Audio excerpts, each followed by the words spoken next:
Matamgi Manipuri Wari channel asibu tambiriba khwai pumnamakpo taram nokjeri. Ngasi sumhausangom Mangao Thibi kontrani thoisuba tangkak amo puduna lakjeri. Mayam punna taminarasi. Aroibani ko handak tawrukdesi. Sida paikhalakdwadi aidi amuhanan tawroiko. Nangna tawraso supai paikhaloi. Aina haise gyan darabra sana. Handaki SMS tu ubada jinglay do pa khalakli. Napaduna call hek tawrukbaga sat ka paikhatli. Hello. Asomdagi nupaduna mong handa. Kola ese khang parakrini ne. Chumamani ne. Aina khangiba. Isaw na kumlagli no pido. Khangani kidaw hangay no. Nabi majado na isaw tok sila ihaina sawrude henadom mamonok na doon na hayrakli. Isaw lang basay yampagjayi sana. Napadagi wado da nabi majado isaw lang daw gatali hayra itap na. Os, adamay nga harkan ko. Isaw lang daw gatanjali. No inupando nabi majado ki wado da. Nabi majado maso wa makatarakli. Call tawra ise kay hay na no. Samtawra pa nida. Maram na ito di thamage. Chingsang so thamkinung ka hayrak pa nate. Thamo. Napadagi matang duda khaydaw mong sang nang nagli nabi majado. Isaw sang na hayrakli. Thame. Asi hayraga call do pat ka e. Machin na sa sawning na murum soli. Nagsibiba sumali, nagsitap sumali. Asingong kangange, yang parudori masinupase. Tanjaan da nupado na SMS mathajalagli. Laring hagpato, aduga nangana dumto sana. SMS to uraga, isuksuk lang mamay tongdo, nagfet tawragli. Masuhoy hay na, reply mathakhali. Namit karani haujin kre. Bino na lagto na, hemapatida, majanapi Helena na pamniba, wafam kuding do tamlari. Helena na majanu pabo nung si Geetanjali hemabati so mamonok jarado na hayrakli. Hayma, antok ng thazakidreda. Bino, nang muna janapi na ijanu pa sa pamlamgani nung siramgani haybadi ay dit hajabawalida. Bino sunok minok mi. Adonita, ay su janapi na hayrakpada ingangakre. Phagi tawrak ni boy su kaluriban. Adobo ay ngi janapi sina thoy mase nung si jarak pa kuire. Pangdok pa di matang chakidaba na adong pangdok kibadaba ni nahayri ne. Ay so'y mong sige ne, yung purim biyoy kadaba apaba ikot jabi mauma tiriba ni. Adobo inagnag na layriba siri bab hek oy rodreda na. Ato pa ka na mong tiwranu ko, hawdot ay gijano pilayraba ni na. Hay ni, garam na ni tiwran ni hayge, itya layrada ba? Amarom da imong ganigi marisong jasina na ba itya ni se. Luhong biba na buparida. Adonin ni ita ay napamriba siso. Haujik ti mamaway riba ay koy anina mapasing da mo wapam sewdo do na kangan badaba ni. Hemabati sakpam do kangan hanjin do na mapagi di aray ba nini. Helena buy mong sige mawo helisi hay bada haraw yarakani. Ado daluri di anam gan ba ay gijasina luhong basira ayaba pinagtraba di masisini. Itahoy na so adong kangli doon ay gijagi wari di. Pinoso na nga ita na like hijabi ja laisihan bito. Nugsi da ba din natin? Yam na nugsi. Ano ba check krabi mangi damag thoy ba na som punsilen ki ba di apaba natin eh. Ado nini. Mamamapay ba kayo na itasi da hari ba se? Mayamba matay mana ama di magi marop kang na dyan na bapom na magda. Laisian binataba kanagong biyamaga anaw ba konsi kong tangama tang bahura si haybadane. Yaba ko walay kidrabani. Ado ba handa kiluhong basimadi yada lagta kayarida. Ay gijano pisina ikay ki pumatadok laga na jano pa nung si hayraba paungne. Na jano pa sina ijano pigi wando bane taway biragte hay na so ijano pinatami. Toy bagi mataw do ijano pisiyam ni ikay na ne kape. Ado bo nung siruba ko wana thoy bana laikidrabi nupi macha sige wakalda laining oidana masada awama pijado na lairibase. Karada oirabaso kokhan bangam naba ꯑꯩꯒꯤ ꯏꯆꯥꯅꯨꯄꯤꯅ ꯊꯣꯏꯕꯒ ꯂꯨꯍꯣꯡꯂꯒꯦ ꯍꯥꯏꯅ ꯃꯃꯥ ꯑꯩꯉꯣꯟꯗ ꯍꯥꯏꯔꯛꯄꯅꯤ꯫ ꯑꯩꯁꯦ ꯏꯆꯥꯅꯨꯄꯥꯗ ꯋꯥꯐꯝꯁꯦ ꯏꯪꯅ ꯇꯞꯅ ꯒ꯭ꯌꯥꯟ ꯇꯥꯅ ꯍꯪꯗꯣꯛꯂꯒꯦ꯫ ꯅꯍꯥꯟꯈꯩ ꯑꯣꯏꯔꯁꯨ ꯍꯟꯗꯛꯀꯤ ꯃꯇꯥꯡꯁꯤꯗꯤ ꯃꯍꯥꯛ ꯌꯥꯟꯗ ꯂꯥꯛꯇꯕꯒ ꯌꯥꯔꯣꯏ꯫ ꯃꯁꯥꯅ ꯅꯨꯄꯤ ꯄꯨꯁꯤꯜꯂꯛꯀꯅꯤ ꯈꯪꯗ꯭ꯔꯕꯅꯤꯅ ꯃꯃꯥ ꯃꯄꯥ ꯑꯣꯏꯕ ꯑꯩꯈꯣꯏꯅ ꯃꯇꯤꯛ ꯆꯥꯕꯤ ꯏꯃꯧ ꯑꯃ ꯊꯤꯕ ꯇꯥꯕꯅꯤꯗꯅ꯫ ꯍꯦꯃꯥꯕꯇꯤꯒꯤ ꯋꯥꯗꯨꯗ ꯕꯤꯅꯣꯗ ꯅꯣꯛꯆꯩ꯫ ꯀꯣꯂꯦꯖꯇꯁꯨ ꯕꯣꯠ ꯅꯛꯁꯤꯜꯂꯛꯄꯒꯤ ꯃꯍꯩ ꯕꯣꯠ ꯈꯣꯝꯕ ꯀꯟꯈꯠꯅꯔꯤ꯫ ꯃꯥꯜꯀꯝꯁꯨ ꯃꯈꯨꯠꯇ ꯑꯃꯨꯜ ꯀꯨꯜ ꯑꯃ ꯄꯥꯏꯔꯒ ꯄꯤꯡꯀꯤ ꯍꯣꯏꯅ ꯂꯩꯔꯤꯕꯗꯣꯝꯗ ꯆꯪꯁꯤꯜꯂꯛꯂꯤ꯫ ꯄꯤꯡꯀꯤ ꯍꯣꯏꯁꯨ ꯕꯣꯠ ꯈꯣꯝꯗꯨꯅ ꯂꯩꯔꯤꯕꯅꯤ꯫ ꯃꯥꯜꯀꯝꯁꯨ ꯐꯠ ꯆꯪꯁꯤꯜꯂꯛꯂꯒ ꯋꯥꯗꯤ ꯉꯥꯡꯗ ꯃꯥꯅ ꯄꯥꯏꯔꯤꯕ ꯑꯃꯨꯜ ꯀꯨꯜꯗꯨ ꯄꯤꯡꯀꯤꯗ ꯁꯠ ꯄꯤꯁꯤꯜꯂꯛꯂꯤ꯫ ꯄꯤꯡꯀꯤꯁꯨ ꯄꯤꯔꯛꯂꯤꯕꯗꯨ ꯂꯧꯁꯤꯟꯕꯒꯤ ꯃꯍꯨꯠ ꯃꯥꯜꯀꯝꯗ ꯀꯔꯤꯅꯣ ꯍꯥꯏꯕ ꯃꯤꯠꯌꯦꯡꯅ ꯌꯦꯡꯂꯛꯂꯤ꯫ ꯃꯥꯜꯀꯝꯁꯨ ꯃꯈꯨꯠꯅ ꯄꯥꯏꯔꯤꯕ ꯑꯃꯨꯜ ꯀꯨꯜꯔꯣꯝꯗ ꯃꯉꯛꯇꯨ ꯍꯥꯏꯐꯦꯠ ꯏꯟꯗꯨꯅ ꯍꯥꯏꯔꯛꯂꯤ, "ꯅꯪꯒꯤꯅꯦ, ꯊꯛꯎ ꯍꯥꯏꯕ"꯫ ꯄꯤꯡꯀꯤꯁꯨ ꯊꯦꯡꯀ꯭ꯌꯨ ꯍꯥꯏꯔꯗꯨꯅ ꯄꯤꯔꯛꯂꯤꯕꯗꯨ ꯂꯧꯁꯤꯜꯂꯤ꯫ ꯑꯟꯖꯂꯤꯅ ꯃꯥꯜꯀꯝꯗ ꯑꯣꯟꯁꯤꯟꯗꯨꯅ, "ꯃꯥꯜꯀꯝ, ꯃꯤꯆꯪ ꯃꯤꯈꯥꯏꯗꯤ ꯅꯩꯅꯒꯨꯝꯁꯤꯗ"꯫ ꯃꯥꯜꯀꯝꯁꯨ ꯁꯠ ꯈꯨꯝꯂꯛꯂꯤ, "ꯕꯣꯠ ꯈꯣꯝꯕꯗ ꯋꯥꯔꯝꯃꯅꯤꯅ ꯄꯤꯕꯅꯤ"꯫ "ꯕꯣꯠ ꯈꯣꯝꯃꯤꯁꯤ ꯄꯤꯡꯀꯤ ꯈꯛ ꯅꯠꯇꯦꯀꯣ"꯫ ꯄꯤꯡꯀꯤꯗꯤ ꯑꯅꯤꯗꯨꯒꯤ ꯋꯥꯔꯤꯗꯨꯗ ꯌꯧꯁꯤꯜꯂꯨꯗ꯭ꯔꯤ ꯃꯈꯥ ꯇꯥꯅ ꯕꯣꯠ ꯈꯣꯝꯈ꯭ꯔꯦ꯫ ꯃꯥꯜꯀꯝꯁꯨ ꯄꯥꯎꯈꯨꯝ ꯋꯥꯠꯄ ꯅꯠꯇꯦ꯫ "ꯊꯛꯅꯤꯡꯉꯗꯤ ꯅꯪꯁꯨ ꯅꯋꯥꯗ ꯄꯤꯔꯛꯑꯣꯅ ꯍꯥꯏꯈꯣ"꯫ "ꯀꯌꯥꯗ ꯂꯤꯛꯏꯅꯣ ꯌꯦꯡꯉꯨꯅꯦ, ꯃꯃꯥꯟꯅꯕꯤꯒꯤꯅꯤ ꯀꯥꯏꯅꯒꯅꯦ ꯈꯔ ꯂꯩꯔꯛꯄ ꯌꯥꯏꯕ, ꯄꯤꯡꯀꯤ ꯈꯛꯀꯤꯒ ꯂꯩꯔꯤ꯫ ꯕꯣꯠꯁꯤꯕꯨ ꯄꯤꯡꯀꯤ ꯈꯛꯅ ꯈꯣꯝꯕꯁꯤ ꯉꯥꯏꯔꯦꯅꯦ"꯫ ꯕꯣꯠ ꯈꯣꯝꯂꯤꯕ ꯃꯌꯥꯝꯁꯤꯒꯤ ꯂꯣꯏ ꯂꯩꯔꯗꯤ ꯃꯥꯜꯀꯝꯩꯗꯤ ꯀꯨꯠꯂꯦꯗꯅ꯫ ꯄꯤꯡꯀꯤꯕꯨꯗꯤ ꯑꯩꯅ ꯅꯨꯡꯁꯤꯕꯩ ꯄꯤꯊꯛꯄꯅꯤ꯫ "ꯂꯤꯛꯃꯟ ꯆꯥꯃꯜꯂꯤꯀꯣ ꯅꯪ"꯫ "ꯕꯣꯠ ꯂꯦꯞꯄꯤꯁꯦ ꯑꯩ ꯅꯠꯇꯦ, ꯁꯨꯌꯦꯟ ꯁꯅꯥꯅꯤ, ꯃꯉꯣꯟꯗ ꯍꯥꯏꯔꯨꯆꯣ ꯂꯩꯕꯤꯌꯣꯅ"꯫ "ꯆꯣꯍꯦ, ꯕꯣꯠꯀꯤ ꯅꯃꯥꯗꯅꯦ ꯆꯠꯊꯣꯛ ꯈꯣꯠꯇꯣꯛꯄꯗꯣ ꯍꯩꯅꯕ ꯃꯤ ꯅꯠꯇꯦ꯫ ꯅꯪꯗꯕꯨ ꯏꯃꯥꯟꯅꯕ ꯑꯣꯏꯕꯒꯤ ꯁꯨꯝ ꯍꯥꯏꯕꯩ ꯋꯥꯅꯤ"꯫ ꯃꯥꯜꯀꯝꯁꯨ ꯀꯥꯔꯟ ꯇꯥꯁꯤꯜꯂꯛꯂꯤ꯫ "ꯑꯗꯨ ꯑꯣꯏꯔꯒꯅ ꯁꯨꯌꯦꯟ ꯁꯅꯥꯁꯦ ꯀꯣꯏꯁꯜꯂꯣꯗꯅ꯫ ꯑꯗꯨ ꯑꯣꯏꯔꯗꯤ ꯕꯣꯠꯀꯤ ꯅꯃꯥꯗ ꯂꯩꯕꯤꯌꯨ ꯍꯥꯏꯕꯁꯨ ꯑꯣꯏꯔꯔꯣꯏ꯫ ꯑꯗꯩ ꯅꯪꯁꯨ ꯅꯨꯄꯥ ꯐꯪꯗ ꯂꯩꯔꯤꯗꯣ ꯁꯨꯌꯦꯟ ꯁꯅꯥꯁꯦ ꯐꯪꯖꯔꯦꯗꯅ"꯫ ꯃꯥꯜꯀꯝꯒꯤ ꯈꯗꯥꯡꯗꯨꯗ ꯑꯣꯟꯁꯤꯟꯅꯕ ꯇꯟꯗꯨꯅ ꯑꯟꯖꯂꯤꯗꯨ ꯋꯥꯒ ꯃꯈꯥ ꯇꯥꯔꯝꯗꯕꯤ ꯃꯃꯥꯟꯅꯕꯤꯁꯤꯡꯅ ꯕꯣꯠ ꯈꯣꯝꯂꯤꯗꯨꯗ ꯌꯥꯎꯁꯟꯗꯨꯅ ꯈꯣꯝꯈ꯭ꯔꯦ꯫ ꯇꯟꯖꯥꯗꯨꯗ ꯁꯨꯌꯦꯟ ꯁꯅꯥꯁꯨ ꯃꯃꯥꯟꯅꯕ ꯈꯔꯒ ꯃꯥꯜꯀꯝꯒꯤ ꯃꯅꯥꯛꯇ ꯆꯪꯁꯤꯜꯂꯛꯂꯤ꯫ ꯁꯨꯌꯦꯟ ꯁꯅꯥꯒꯤ ꯃꯈꯨꯠꯇ ꯊꯛꯄ ꯍꯧꯔꯕ ꯑꯃꯨꯜ ꯀꯨꯜ ꯑꯃ ꯄꯥꯏꯗꯨꯅ ꯂꯥꯛꯂꯤꯕꯗꯨ ꯎꯕꯗ ꯃꯥꯜꯀꯝꯁꯨ ꯃꯆꯤꯟ ꯅꯥꯀꯟꯒꯗꯨ ꯆꯤꯡꯗꯨꯅ ꯅꯣꯛꯂꯤ꯫ ꯁꯨꯌꯦꯟ ꯁꯅꯥꯁꯨ ꯆꯪꯁꯤꯜꯂꯛꯂꯒ ꯃꯥꯒꯤ ꯃꯔꯨꯞꯇꯨꯗ ꯍꯥꯏꯔꯛꯂꯤ, "ꯃꯌꯥꯝꯅ ꯕꯣꯠ ꯈꯣꯝꯅꯔꯤ, ꯑꯗꯨꯒ ꯅꯪꯅ ꯁ꯭ꯋꯥꯏꯗ ꯂꯦꯞꯄꯒ ꯂꯩꯔꯝꯃꯤꯅꯤꯅꯦ"꯫ ꯍꯪꯂꯤꯕꯗ ꯑꯣꯟꯅ ꯇꯩꯅꯕꯗ ꯃꯥꯜꯀꯝꯅ,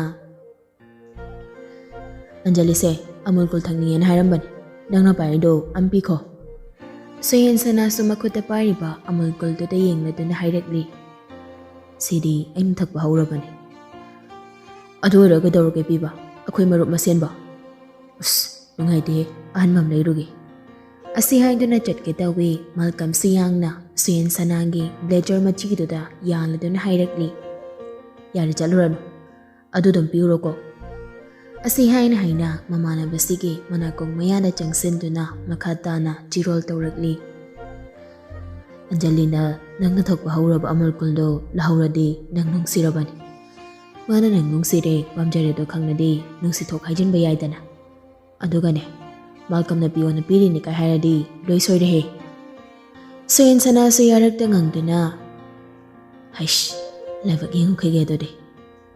ꯅꯨꯄꯤ ꯐꯪꯗ ꯂꯩꯔꯤꯗꯣ ꯍꯟꯗꯛ ꯃꯇꯥꯡꯗ ꯐꯪꯕ ꯑꯣꯏꯖꯔꯣ, ꯆꯣ". ꯁꯨꯌꯦꯟ ꯁꯅꯥꯗ ꯄꯥꯎꯈꯨꯝꯗꯤ ꯄꯤꯔꯝꯗ꯭ꯔꯤ ꯅꯣꯛꯃꯤ ꯑꯟꯖꯂꯤꯒꯤ ꯃꯅꯥꯛ ꯇꯞꯅ ꯆꯪꯁꯤꯟꯈ꯭ꯔꯦ꯫ ꯁꯠ ꯆꯪꯁꯤꯜꯂꯒ ꯃꯣꯡ ꯍꯥꯟꯗ ꯑꯟꯖꯂꯤꯕꯨ ꯀꯧꯔꯗꯨꯅ, "ꯑꯟꯖꯂꯤ, ꯁꯦ"꯫ ꯑꯁꯤ ꯍꯥꯏꯗꯨꯅ ꯃꯈꯨꯠꯇ ꯄꯥꯏꯔꯤꯕ ꯑꯃꯨꯜ ꯀꯨꯜꯗꯨ ꯄꯤꯔꯝꯃꯤ꯫ ꯑꯟꯖꯂꯤꯁꯨ ꯃꯃꯥꯟꯅꯕꯤꯁꯤꯡꯒ ꯋꯥꯔꯤ ꯁꯥꯔꯝꯕꯗꯨ ꯂꯦꯞꯂꯒ ꯁꯨꯌꯦꯟ ꯁꯅꯥꯗ ꯇꯤꯡꯉꯛ ꯌꯦꯡꯂꯛꯂꯤ꯫ ꯁꯨꯌꯦꯟ ꯁꯅꯥꯁꯨ ꯃꯈꯥ ꯇꯥꯔꯛꯂꯤ, "ꯑꯃꯨꯜ ꯀꯨꯜꯁꯦ ꯑꯩꯅꯕꯨꯗꯤ ꯊꯛꯄ ꯍꯧꯔꯦ. ꯑꯗꯣ ꯅꯪ ꯌꯥꯝ ꯆꯣꯛꯊꯅ ꯎꯕꯗꯨꯗ ꯁꯨꯝ ꯊꯛꯑꯣꯅ ꯄꯤꯕꯅꯤ"꯫ ꯑꯟꯖꯂꯤꯁꯨ ꯅꯣꯛꯃꯤ ꯇꯧꯔꯗꯨꯅ ꯇꯞꯅ ꯈꯨꯝꯂꯛꯂꯤ, "ꯌꯥꯔꯅꯤꯌꯦ ꯁꯨꯌꯦꯟ, ꯑꯩꯅ ꯊꯛꯎꯕꯒꯤ ꯍꯪꯒꯣꯏꯔꯤꯔꯣ ꯅꯪꯒꯤꯁꯦ? ꯑꯗꯣ ꯎꯝꯁꯤꯜꯂꯒꯗꯤ ꯊꯛꯇꯕꯅꯤꯍꯦ ꯑꯩꯅ". ꯁꯨꯌꯦꯟ ꯁꯅꯥꯒꯤ ꯃꯇꯧꯗꯨꯗ ꯑꯟꯖꯂꯤꯗꯨ ꯅꯣꯛꯅꯤꯡꯂꯦ, ꯃꯅꯥꯛꯇ ꯂꯩꯔꯤꯕ ꯃꯃꯥꯟꯅꯕꯤꯁꯤꯡꯗꯨꯁꯨ ꯅꯣꯛꯅꯤꯡꯂꯕꯅꯤ꯫ ꯆꯛꯅꯕ ꯀꯂꯛꯅꯕ ꯈꯔꯁꯨ ꯌꯥꯎꯔꯤꯕꯅꯤ ꯁꯨꯌꯦꯟ ꯁꯅꯥꯅ ꯇꯧꯔꯤꯕꯗꯨ꯫ ꯃꯣꯏꯗ ꯇꯧꯔꯛꯄꯒ ꯑꯣꯏꯔꯝꯃꯗꯤ ꯀꯌꯥꯗ ꯅꯨꯡꯉꯥꯏꯅꯤ ꯀꯥꯏꯅ ꯋꯥꯈꯜꯁꯤꯡꯗꯨꯗ ꯃꯗꯣꯝ ꯈꯟꯖꯔꯤꯕꯅꯤ꯫ ꯑꯟꯖꯂꯤꯅ ꯁꯨꯌꯦꯟ ꯁꯅꯥꯕꯨꯗꯤ ꯏꯆꯝ ꯆꯝꯅ ꯃꯔꯨꯞ ꯑꯃꯒꯨꯝ ꯑꯗꯨꯝ ꯈꯟꯕꯅꯤ, ꯑꯗꯨꯅ ꯃꯥꯅ ꯑꯃꯨꯜ ꯀꯨꯜꯗꯨ ꯂꯧꯗ꯭ꯔꯕꯗꯤ ꯅꯨꯡꯉꯥꯏꯔꯔꯣꯏ ꯈꯟꯗꯨꯅ ꯅꯣꯛꯃꯤ ꯇꯞꯅ ꯍꯥꯏꯔꯛꯂꯤ꯫ ꯑꯗꯨꯏ ꯅꯠꯇꯦꯗ, ꯑꯩ ꯁꯨꯝ ꯊꯛꯅꯤꯡꯗꯕꯩꯅꯤ꯫ ꯑꯁꯤ ꯍꯥꯏꯅ ꯁꯨꯌꯦꯟ ꯁꯅꯥꯒꯤ ꯃꯈꯨꯠꯇꯒꯤ ꯑꯃꯨꯜ ꯀꯨꯜꯗꯨ ꯂꯧꯔꯤ꯫ ꯁꯨꯌꯦꯟ ꯁꯅꯥꯁꯨ ꯐꯥꯒꯤ ꯃꯆꯥ ꯑꯃꯒ ꯇꯧꯔꯛꯂꯤ꯫ ꯊꯛꯅꯤꯡꯗꯦ ꯍꯥꯏꯔꯒ ꯀꯩꯗꯧ ꯂꯧꯔꯤꯕ?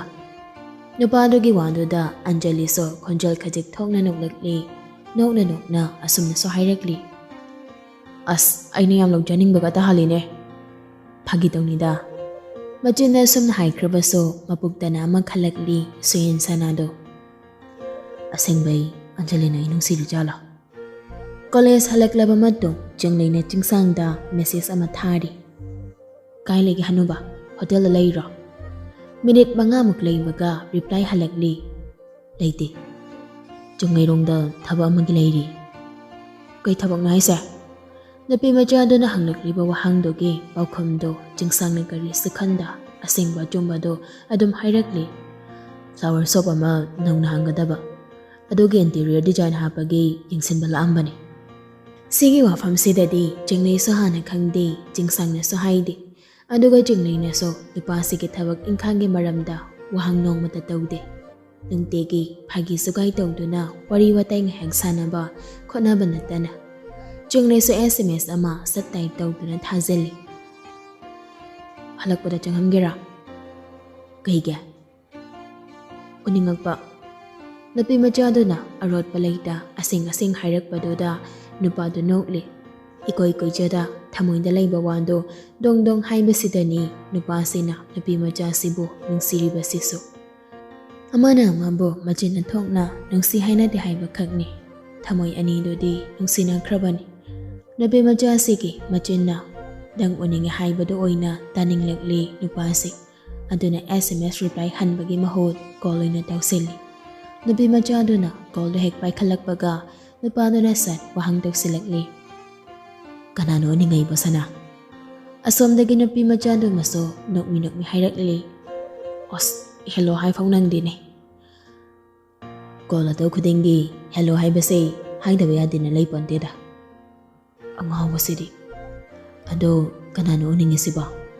ꯆꯤꯡꯂꯩꯁꯨ ꯐꯥꯒꯤ ꯇꯧꯁꯤꯜꯂꯛꯂꯤ꯫ ꯅꯪ ꯒꯥꯔꯤꯗꯣ꯫ ꯑꯁꯤ ꯍꯥꯏꯗꯨꯅ ꯅꯣꯛꯂꯛꯂꯤ ꯆꯤꯡꯁꯥꯡꯁꯨ ꯅꯣꯛꯂꯒ꯫ ꯂꯝꯕꯤꯗ ꯂꯩꯔꯝꯃꯣ ꯑꯗꯨꯗꯤ, ꯑꯩ ꯍꯜꯂꯝꯗꯥꯏꯗ ꯍꯥꯏꯔꯛꯑꯒꯦ꯫ ꯍꯣꯏ, ꯒꯥꯔꯤꯗꯣ ꯈꯔ ꯀꯦꯕꯤꯔꯛꯑꯣ꯫ ꯀꯦꯔꯛꯀꯦ꯫ ꯑꯗꯣ ꯑꯩ ꯆꯔꯥ ꯑꯝꯇ ꯋꯥꯠꯂꯛꯈꯤꯒꯦ ꯀꯀꯥ꯫ ꯍꯣꯏ꯫ ꯊꯣꯏꯗꯣꯛꯄ ꯍꯦꯟꯕ ꯋꯥꯔꯤ ꯁꯥꯟꯅꯔꯨꯗ꯭ꯔꯤ, ꯀꯣꯜꯗꯨ ꯊꯝꯅꯔꯤ꯫ ꯂꯂꯩꯃꯁꯨ ꯐꯣꯟꯗꯣ ꯃꯦꯠꯄ ꯌꯥꯕ ꯃꯦꯠꯂꯨꯔꯕ ꯃꯇꯨꯡ ꯃꯃꯥꯟꯅꯕꯤ ꯑꯅꯤꯗꯨꯗ ꯑꯣꯟꯁꯤꯟꯗꯨꯅ ꯍꯥꯏꯔꯛꯂꯤ꯫ ꯆꯤꯔꯥꯏꯇꯥꯡꯅ ꯅꯣꯡꯃ ꯏꯕꯥꯅꯤꯈꯛ ꯎꯅꯁꯦꯅ ꯍꯥꯏꯔꯛꯏ꯫ ꯆꯤꯡꯂꯩꯅ ꯁꯠ ꯅꯨꯡꯁꯤ ꯈꯜꯂꯤꯖꯥꯠꯂꯣ? ꯑꯁ, ꯑꯣꯏꯔꯝꯗꯧ ꯃꯥꯟꯗ꯭ꯔꯣ? ꯂꯂꯩꯃꯅ ꯅꯣꯛꯃꯤ ꯑꯣꯏꯔꯝꯃꯗꯤ ꯐꯅꯤꯀꯣ꯫ ꯆꯤꯡꯂꯩꯅ ꯑꯣꯏꯖꯔꯣ ꯑꯣꯏꯖꯔꯒꯦ꯫ ꯋꯥꯔꯤ ꯁꯥꯟꯅ ꯆꯔꯥ ꯋꯥꯟꯅꯕ ꯁꯦꯝ ꯁꯥꯈ꯭ꯔꯦ ꯅꯨꯄꯤ ꯃꯆꯥ ꯑꯍꯨꯝꯗꯨ꯫ ꯆꯔꯥ ꯋꯥꯟꯕ ꯍꯦꯛ ꯂꯣꯏꯕꯒ ꯆꯤꯡꯂꯩ ꯁꯅꯥꯗ ꯑꯃꯨꯛ ꯁ꯭ꯇ꯭ꯔꯣꯕꯦꯔꯤ ꯁꯦꯟꯋꯤꯆ ꯁꯦꯝꯕ ꯍꯧꯔꯛꯂꯝꯃꯤ꯫ ꯃꯇꯧꯗꯨꯗ ꯄꯤꯡꯀꯤꯅ ꯏꯉꯛꯉꯛꯅ ꯍꯥꯏꯔꯛꯂꯤ꯫ ꯀꯩꯅꯣ ꯆꯦꯌꯥꯏ, ꯆꯥꯛ ꯇꯣꯛꯄꯗ ꯉꯥꯏꯔꯤ ꯁꯦꯟꯋꯤꯆ ꯑꯃꯨꯛ ꯁꯦꯝꯂꯛꯏꯗꯨꯅ? ꯅꯠꯇꯦ, ꯆꯈꯥꯎꯗꯨꯕꯨ ꯆꯟꯈꯤꯗ꯭ꯔꯕ? ꯇꯧꯔꯤꯕ ꯃꯊꯧꯗꯨ ꯇꯧꯅ ꯑꯩꯈꯣꯏ ꯅꯠꯇꯦ ꯁꯦꯝꯂꯤꯁꯤ꯫ ꯂꯂꯩꯃꯅ ꯀꯅꯥꯏꯅꯣ ꯍꯥꯏꯁꯦ? ꯈꯣꯏ ꯅꯨꯄꯥꯒꯤ꯫ ꯀꯥꯡꯉꯥꯟꯕꯩꯔꯣ? ꯅꯠꯇ꯭ꯔꯗꯤ ꯀꯅꯥꯏ ꯑꯣꯏꯗꯣꯏꯅꯣ? ꯄꯤꯡꯀꯤꯅ ꯅꯣꯛꯂꯗꯨꯅ ꯈꯣꯏ ꯅꯨꯄꯥ ꯀꯥꯏꯅꯒ ꯈꯣꯏꯗ ꯀꯣꯏꯅꯔꯕꯁꯤ ꯃꯉꯥꯏꯈ꯭ꯔꯦ꯫ ꯆꯤꯡꯂꯩꯁꯨ ꯃꯥꯒꯤ ꯊꯣꯛꯄ ꯑꯗꯨꯝ ꯈꯨꯝꯂꯛꯂꯤ꯫ ꯀꯣꯏꯅꯗ꯭ꯔꯁꯨ ꯀꯩꯁꯨ ꯀꯥꯏꯗꯦꯗ, ꯅꯨꯡꯁꯤꯅꯔ ꯂꯣꯏꯔꯦ꯫ ꯑꯗꯨꯒꯅꯦ, ꯃꯁꯥꯅ ꯌꯥꯗ꯭ꯔꯁꯨ ꯅꯝꯂꯩ ꯂꯩꯁꯤꯟꯗꯣꯏꯅꯦ꯫ ꯑꯗꯨꯗꯩꯗꯤ ꯑꯩ ꯅꯨꯄꯥ ꯑꯗꯨꯝ ꯑꯣꯏꯔꯦꯗꯅ꯫ ꯇꯧꯉꯝꯕꯤꯅꯤꯅ ꯅꯪꯗꯦ꯫ ꯆꯤꯡꯂꯩꯗꯨ ꯈꯨꯝꯂꯛꯇ꯭ꯔꯤ, ꯅꯣꯛꯄꯗꯃꯛ ꯅꯣꯛꯂꯛꯂꯤ꯫ ꯄꯨꯡ 4ꯃꯨꯛ ꯇꯥꯕꯒꯤ ꯑꯗꯨꯋꯥꯏꯗꯨꯗ ꯆꯤꯡꯁꯥꯡꯒꯤ ꯀꯣꯜ ꯂꯥꯛꯂꯤ꯫ ꯆꯤꯡꯂꯩꯁꯨ ꯁꯠ ꯄꯥꯏꯈꯠꯂꯤ꯫ ꯍꯜꯂꯣ, ꯂꯥꯛꯑꯕꯣ? ꯂꯥꯛꯇꯣꯏꯒꯤ ꯇꯧꯔꯤ꯫ ꯀꯨꯏꯔꯣꯏꯗꯕꯅꯤꯅ ꯑꯩ ꯑꯗꯨꯝ ꯉꯥꯏꯔꯝꯃꯒꯦꯀꯣ ꯂꯩꯔꯛ ꯃꯆꯤꯟꯗ꯫ ꯍꯣꯏ꯫ ꯐꯣꯟ ꯊꯝꯅꯔꯕ ꯃꯇꯨꯡ ꯃꯃꯥꯟꯅꯕꯤ ꯑꯅꯤꯗꯨꯗ ꯑꯃꯨꯛ ꯑꯣꯟꯁꯤꯜꯂꯛꯂꯤ ꯆꯤꯡꯂꯩꯅ꯫ ꯆꯦꯆꯧ, ꯆꯦꯇꯣꯟ, ꯂꯥꯎ ꯊꯣꯛꯎꯔꯁꯦ꯫ Pinkina nokladuna. Nangna nupa unabado aykhoy yengo hainine. Chingnaysu nokladuna. Itom chatpado talent tawnida. Lalay mana. Aykhoy na khara chathoga ngayge ko. Unabadi nangadom unajo. Aduna in pamniso. Pinkina nokladuna. Tongam bihaisani. Chingnaysu mana simjaba strawberry sandwich tu puraduna makhoi ahumdo punna thoragli. Lamdo lapnaba nattabanina chingsangna yaurakpaga makhoina yaubaga chap chanari. Lalaymaga Pinky kana khara chathokduna leihore. Chingnayna chingsangi manaktamna changsilakli. Chingsang sunukmi garidagi kumtharakladuna. Sanana bendri fangba yengjarwai garise. Chingnay sunok lagli, nokna mana simjaba sandwich tu nupaduda pirakli. Se, kaino siba? Kaino siba? Asi hai na haina nupi majado na pirakli ba khawdo lausili. Sandwich ne, nahanmuk ayna simba sandwich pijage na haikibado. Aysu khalamini ne. Pizani di hairaga sungpidi pijade kaidawra jatno na. Ado thagajari. Sandwich pibirakpai. Ado hanuba. Tari hayo. Nupadogi khukomdoda nupi majasina ikairap tawna hairakli. Adumainga khumakanuda. Ikairap tawi. Kahige. Kashunate. Hairo. Nang naige tawrumba wado. Sandwich to natom jano ko. Mamanga babaga supijo. Napi majano ki wandoda nupado noglakli machina pakum di pirakti. Makog na hui haimbagum tapna namlakli. Andodagi khongrau paketagi KitKat chocolate to ahomlag thoraklaga napi majano da pi to na hairakli. Natom jaganugo noy ahom amamam jaw. Chinglay sunupa sige asigum mamaong sida harang mapawngjay. Chocolate makal ajapon makal lerak drabasu mamuning sing biduna magidamag amakak lerak poiraso penjaba nungayba phaw kadawribani. Nokmi tawraga chocolate lausili. Thank you. Tanjado da Helena so hanlomdagi mayumda halakpa matang thokduna chingsanga chinglayga na lambi matayda leptuna wari sanaribado hek urure. Madu urubada maso magi karido makoyani na leplibadogi mapadoda jab launa khamjelakli. Gari ma manak nang na khamjelakpadoda chingsangan ba madi chinglay sanado gari duda satyeng lagli. Adum khangle gari du ubada Helena ni haibado. Helena so pantharuba tawda gari dagi kumthara e. Lalay maga Pinky gaso Helena ubada pakhatkre gari bu hairak pahaina. Aduna makoy aniso changsilakli mamanabidogi managda. Nahan unabadogi matungda ngasina ahanba thengnabani chingsanga Helena gasi. Numituda Helena na hairakiba wafam amadi ulakiba maong mataw singduna chingsangdo Helena bo ubada hainadaba phawre. Adubu mapanthok na di uthorakdre. Helena de kaishu khandaba magum hanagi matawgum hamu chingsangbo kawrakli. Nganba kaidormino sida. Mina hanagum harau mabu kawrakpaduda chingsangso man hainadaba phawribado lotsilladuna adam ichamna kamlakli. Thabagam chatlubane halakpada angangsingsiga thengnadana wari sum sanaramliba. Helena do haujiktada changsilaklaga Pinky ga lalay magada onsilakduna hairekli. Noyanidi kai chatloiba. Napi macha anido kumpham ga khangdi kari khomsigi khallingai chinglay noina khomlakli. Je ai tomda dukan da thorakpane. Anduda moy ani so ayeng boydan thorakpoiramni. Mamanabi ani duda amok onsinduna makha tarakli. Natra. Ani du su chap manana. Ohai mani. Lalay mana mo makha tarakli. Chinglay lakmandubaduda Pinky bani yengba thorakpane. Aduda kakaga wari sanarambada ubada akhoi sahantu adu changsilayni. Wari yaugena. Aduga jeso yaurame mapa chanabane. Helena so angangsingduna hairakliba wafamdo thazaba makti tawdre. Adubu saungingbadi phawribani chingsanga chinglay sanagana nakna lepminaduna wari tawrambado ubada.